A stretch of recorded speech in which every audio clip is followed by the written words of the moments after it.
تنتنه را ما در رشتان زمین خواهیم دید. نیوه اقتداری بزرگ دارد. اوپل که برای پهلوانان اندک تجربهشان افضلتر تأسیس یافت.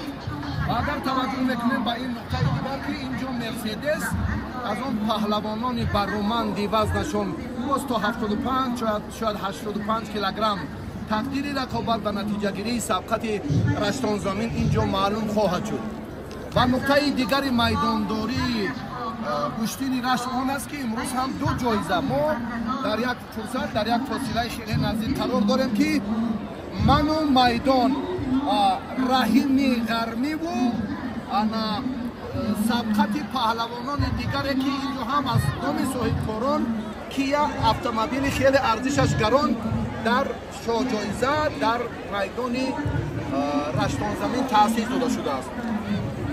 اگر سرچشمه همه این رو هم یک بار دیگر توجه کنیم و نظر افکنیم از همان اقتباس‌های سرور معظم ملت منشأ میگیرد که گشتین اجدادی را ما باید بیشتر در داخل و خارج تلقین کنیم، چون که جهانی شد و امروز هم طرح لباس‌های ملی رو که رئیس شهر دوشنبه زحمت کشیدن و خلعت‌های گشتینگیری به عالمیان معرفی گردید.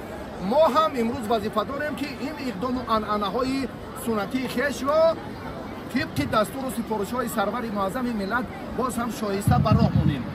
اکنون از رشتان زمین کیا را کجا میبرند؟ کارشناسان می‌گویند که اینجا پهلوانان کولاب هستند. محسن اسام‌الدینوف را باز هم بیان میکنند، چند نفر دیگر، چندین چهره‌های دیگر شهر حصار و دوشنبه هم هستند. و باز سمیدین خلیلزاده و بختاور باباخان و فردوس نسیم و باز چند پهلوانان میانه وزن دیگر لایق‌ها و خواجه‌زاده بهروز در اینجا هست. گشتینگیری از تا حال معلوم نیست. اینها جمع رقابت را در میدان رشتان زمین خاتمه میدهند. اما سوپرجام تقدیری سوپرجام جایزه عالی که ارزشش برای ما و شما معلوم است که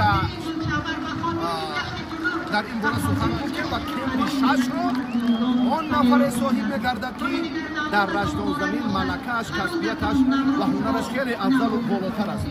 و این نکته را توجه میکنیم که همه حالا با بخش فرهنگ برنامه رنگین و ایدانه و جالب و متنتنه که منظور تماشابینان گردانیده شد. این بخشی اولی تنتنه‌های نوروز رشتان زمین بود. بعد چند از این میدان پهلوانان دیگر منطقه ها رو فرا میگیرد. من باوری دارم که این اید بر عید حقیقی گشتینگیری تبدیل می‌یابد و نفوذ و شهرت و جلالش و کائنات خواهد رفت.